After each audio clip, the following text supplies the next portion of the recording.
the definition of vulvitis, its classification and the clinical presentation, the differential diagnosis of genital ulcers, treatment of vulvitis, Bartholin glands anatomy and epidemiology and pathology, inflammation and infection, clinical presentation of Bartholin cyst and Bartholin abscess, and differential diagnosis of vulval swelling, whether it is solid or cystic, and lastly treatment of Bartholin cyst and abscess. नमस्ते दोस्तों, मैं हूं श्रेयांश रावल और आप सभी का स्वागत है मेरे YouTube चैनल पर। आज हम एक बहुत ही महत्वपूर्ण स्वास्थ्य विषय पर बात करेंगे, जिसके बारे में बहुत से लोग अनजान हो सकते हैं। यह तस्वीरें और जानकारी बड़े ज्ञानवर्धन से लाई गई हैं और मैं उम्मीद करता हूं कि आप इससे उपयुक्त जानकारी प्राप्त करेंगे। आज के वीडियो में हम एक बहुत ही महत्वपूर्ण स्वास्थ्य विषय पर बात करेंगे, जो बार्थोलिन किस्ट और अब्सेस के बारे में है। इसे समझना और इसका सही इलाज करना कितना महत्वपूर्ण है, यह जानने के लिए वीडियो को शुरू से लेकर आखिर तक देखें। तो बार्थोलिन किस्ट क्या है? यह एक महिलाओं में होने वाली सामान्य स्वास्थ्य समस्या है जो योनि के मुख के पास होती है। यह ग्रंथि में तरल बनाए जाने वाले एक सिस्ट है जो योनि को स्नेहित बनाए रखने में मदद करता है। लक्षण इसके लक्षणों में शामिल हो सकते हैं: गांठ का महसूस होना, जो शुरुआत में आमतौर पर दर्दरहित होती है, लेकिन बढ़ते समय के साथ यह तंग भी हो सकती है। संक्रमित होने पर यह गांठ दर्दनाक हो सकती है और चलने, बैठने या यौन संबंध में दर्द का कारण बन सकती है। बार्थोलिन किस्ट को रोकने का कोई विशेष उपाय नहीं है, लेकिन सुरक्षित सेक्स प्रैक्टिस और अच्छी स्वच्छता की आदतें इसे प्रभावी रूप से प्रबंधित कर सकती हैं। यदि आप महसूस करती हैं कि आप इस समस्या से पीड़ित हो सकती हैं, तो तुरंत अपने डॉक्टर से संपर्क करें। अगर आपको लगता है कि आप बार्थोलिन किस्ट से पीड़ित हो सकती हैं, तो सबसे पहले डॉक्टर से मिलें। Let us go to our journey. Vulvitis is inflammation of the external female genitalia. As you see here, inflammation of the external female genitalia in the vulvar region and the perineal region is called vulvitis. With redness, inflammation, discharge, skin lesions. So what is the classification of vulvitis? Actually, it can be classified according to clinical presentation, either acute or chronic, or according to the etiology, either infectious or non-infectious. Infectious related to organism which cause the vulvitis. Non-infectious may be related to other factors like allergic vulvitis, drug eruption, autoimmune disease. Another classification according to the mode of infection. Either we have sexually transmitted diseases like herpes simplex or syphilis or gonorrhea, or non-sexually transmitted diseases like TB, bilharziasis. So what is the clinical presentation of the vulvitis? As you see in the picture here, the symptoms include redness, swelling of the vulva, painful intercourse, and the pain continues to occur at any time, burning sensation sometimes, and itching. And sometimes there is discharge, as here, candidal discharge, fungal infection, which is white, thick in color. Scratch marks sometimes in the vulvar region and the perineal region due to itching and scraping. What are the signs? Erythema, edema of the vulvar skin, possible vaginal discharge, as you see here, thick, creamy white discharge. Vesicles, ulcers, cracks, thickening of the vulvar skin, or dystrophy or whitish discoloration, or ulcers. All these are signs of vulvitis. The differential diagnosis include infectious and the non-infectious as regard the genital ulcers. Infectious like syphilis, like chancroid, like genital herpes simplex virus, which is the commonest cause of genital ulcer, the herpes simplex virus. Lymphogranuloma venereum, granuloma inguinal, fungal infection, secondary bacterial infection. And this picture of herpes simplex virus, which is the commonest ulcer in the vulva. What about the non-infectious ulcers in the genital area or the vulvar region, like Paget's syndrome, fixed drug eruption, as pictured here, psoriasis, sexual trauma, Wegener's granulomatosis, and malignant ulcers, whether basal cell carcinoma or squamous cell carcinoma or malignant melanoma. What is the treatment? First of all, discontinue the use of any potential irritants like soap, like perfume, like certain baths. You may use this bath, which is allergic for her, she should stop it and change it with something not allergic. So, discontinue the use of any potential irritants. Vaginal infection should be treated if discharge from infection is the cause of vulvitis. Like what? Like we have candidal infection, we can give the patient miconazole vaginal suppository 200 mg every day for 5 days. Or if she has trichomonal vaginitis, she can give her metronidazole oral 500 mg twice daily for 7 days. Or you can give her metronidazole vaginal gel every day at bedtime for 5 to 7 days. So you should manage the source of the infection, which is the vaginitis, if this is the cause of vulvitis. Topical cortisone cream may be used to decrease vulval itching. Treatment of any sexually transmitted disease is important, like gonorrhea, by giving ceftriaxone injection, like syphilis, by giving penicillin injection. So, treatment of any sexually transmitted disease if it is the cause of vulvitis. Also, if treatment of vulvitis is not effective, further evaluation may include biopsy of the skin to rule out the potential of vulval dystrophy or vulvar dysplasia, which is precancerous lesion. A biopsy may also be necessary if any skin lesions are present. What about the Bartholin glands? Bartholin glands, what's called the greater vestibular glands, are homologous of the Cooper's glands, what's called bulbourethral glands in male. At puberty, these glands begin to function providing moisture of the vestibule. And as you see in the picture here, this is the Bartholin gland and this is the Bartholin duct. It's a duct open in the vestibule here. This is the vestibule. Okay? And the secretion released in the vestibule act as a lubricant when the woman is married. During intercourse, these secretions help as a lubricant for intercourse as a physiological secretions. The Bartholin glands develop from buds in the epithelium or the posterior area of the vestibule.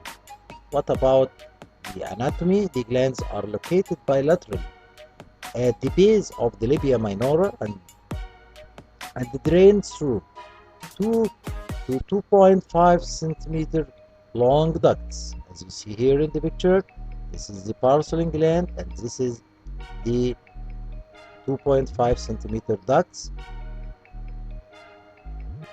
that empty into vestibule at about 4, as you see here, and 8 o'clock. Okay, so the ducts open at 4 and 8 o'clock at the vestibule. The glands are usually the size of pea and rarely exceed 1 centimeter. As you see here, is less than 1 or more, or about 1 centimeter or less than that. They are not palpable except in the presence of diseases or infection or inflammation or cyst and so on, okay, or abscess. What about the epidemiology? The Bartholin's duct cyst, the most common cystic growth in the vulva, occur in the labia majora. As you see here, the swelling in the labia majora is a Bartholin duct cyst. 2% of women develop Bartholin duct cyst or gland abscess at some time in life. Abscess are almost 3 times more common than cysts. White and black women are more than Hispanic women and more frequent between 20 to 29 years of age. So this lesion occurs more in reproductive age, specifically 20 to 29 years is more common. What about the pathology? Obstruction of the distal Bartholin ducts. As you see here in the picture, this is a Bartholin gland, this is a Bartholin duct. Obstruction is terminal part with resultant dilatation of the duct. Actually, the dilatation occurs in the duct, okay, and the formation of the cyst. The cyst may become infected and an abscess may develop later on in the gland. Okay, so obstruction of the terminal part of the duct, collection of the secretion inside, causing duct cyst, as you see here in the picture. Later on, infection may occur, complicating this, causing gland abscess. And as you see in the other picture, this is the Bartholin duct cyst. The Bartholin duct cyst doesn't necessarily have to be present before a gland abscess develops. Bartholin gland abscess are polymicrobial, and you should notice that. And the anaerobes are the most common pathogens. However, Neisseria gonorrhea is the predominant aerobic isolates, and here in this table you can see some aerobic organisms and anaerobic organisms, and as we said, anaerobic organisms are the most common pathogens. Aerobic organisms like Neisseria gonorrhea, Staph aureus, Streptococcus faecalis, E. coli, Pseudomonas aeruginosa, Chlamydia trachomatis, while anaerobic organisms like Bacteroides fragilis, Clostridium, Streptococcus species, and Fusobacterium species. The clinical presentation of Bartholin duct cyst may be asymptomatic. The cyst typically present as a medially protruding mass in the posterior introitus, as you see here, making the introitus looks like S-shape. Please look to this picture, you will find S-shaped introitus due to swelling in the left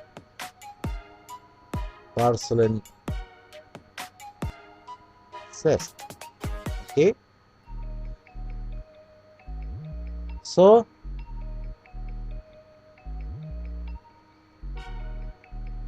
the cyst typically present as a medially protruding mass in the posterior introitus in the region where the duct opens into the vestibule, as you see here.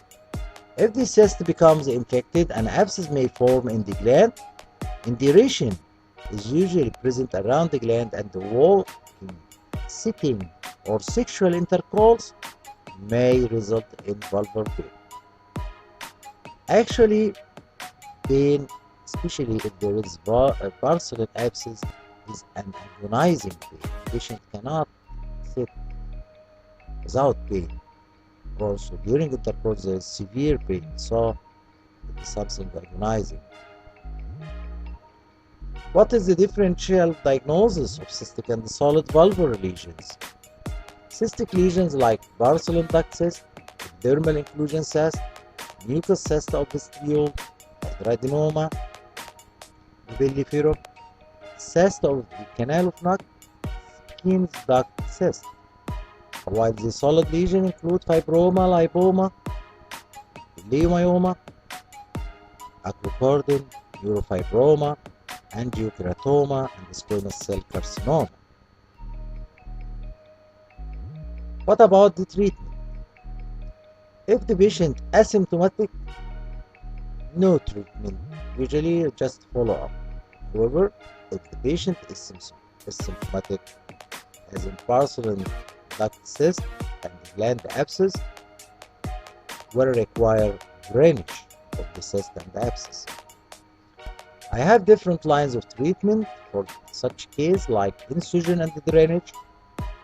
But the problem with this line of treatment is that recurrence of the cyst or abscess may happen and occur more commonly than other lines of treatment. So it is not a good choice at all.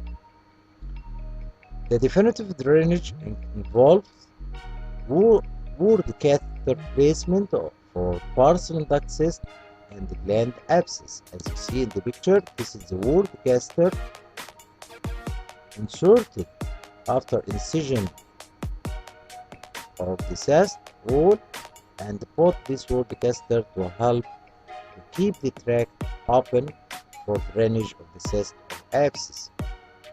And this is maybe a good choice.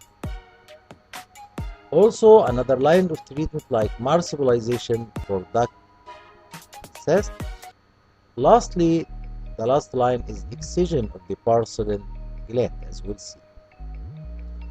I did summarization for the different lines of treatment in this slide, as you see here. Here, the Bartholin cyst, we do incision 2 to 3 centimeter, okay, vertical incision, and do drainage for the cyst or abscess. And as I said before, the recurrence more with this line of treatment. The other line is word catheter placement. We will do incision and drainage of the cyst. Then we will insert this catheter. It's called word catheter. And this word catheter has a balloon at its end. We inflate this balloon with saline and keep it in place for some weeks to make track which will help the drainage of the cyst and abscess. The third line of treatment, as you see here in the picture, is marsupialization. We do incision and drainage of the cyst or abscess. It's not preferred during the abscess, by the way. It's preferred only if there is no infection. So, if there is Bartholin duct cyst, we can do drainage, incision and drainage, then marsupialization by suturing the edge of the cyst wall with the vestibular mucosa all around, so we'll keep also tract open to help drainage. Lastly, the last line of treatment is by excision of the Bartholin cyst after incision and dissection and removal of the Bartholin cyst or abscess. Okay? Let us explain more the word catheter, as you see here in the picture. After the incision is made, the word catheter is inserted and the balloon tip is inflated with 2 to 3 ml of saline solution injected through the hub of the catheter. We inject here the saline, okay, to keep the word catheter in place. To allow epithelialization of the surgically created tract, the word catheter is left in place for 4 to 6 weeks. Then syllabus taken, as here in the picture, 2 to 3 times daily may aid patient comfort and healing during the immediate post-operative period. Coitus may be resumed after catheter insertion. of course, and the cleaning of the wound with antiseptic solution. If cellulitis is present, cultures may be obtained and empiric broad-spectrum antibiotic therapy is started before culture results are available. In this picture also, this is the word catheter insertion, and can you see it here? After the balloon is inflated here, we insert the other end inside the vagina like that. What is the other line of treatment, which is marsupialization of the Bartholin cyst? This procedure shouldn't be used when an abscess is present. After sterile preparation and the administration of local anesthesia, the cyst wall is grasped with two small hemostats. Vertical incision is made, as you see here.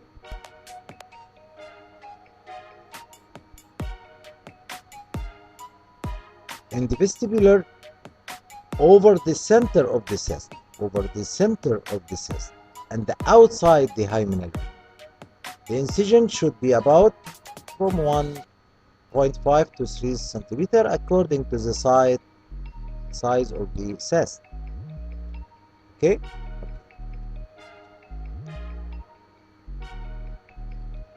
Then, after the cyst is vertically excised, the cavity drains spontaneously. As you see here in the picture, the content of the cavity drain out. The cavity also may be irrigated with saline solution. You can wash this cavity with saline solution, and if necessary, loculations can be broken up with hemostat. So don't keep any secretions inside, because there may be a pocket or locules inside mist. So broke it and drain all the contents. The cyst wall is then everted and approximated, as you see here, to the edge of the vestibular mucosa was interrupted to zero bacterial absorbable suture. Okay. This is how it looks after you did marsupialization, suture all around, and to keep this tract open for drainage. Daily syllabus should begin on the first post-operative day. Will help the patient to relieve pain and help also drainage. Approximately 5 to 15% of Bartholin duct cysts recur after marsupialization. What are the complications after this procedure? Maybe dyspareunia, hematoma, or infection. Lastly, the excision of the Bartholin gland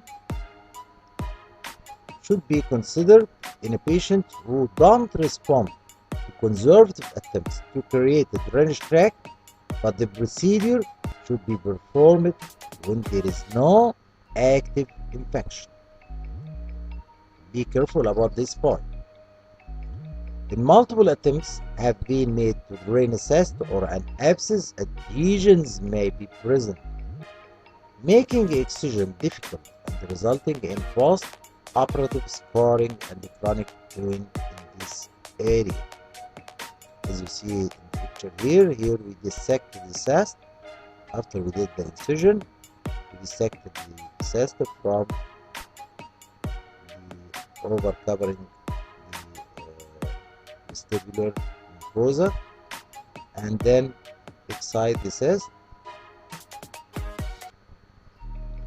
This is the end of my lecture. Thank you. I'm Dr. Ala Misbah, Professor of Obstetrics and Gynecology, Faculty of Medicine, Missouri University.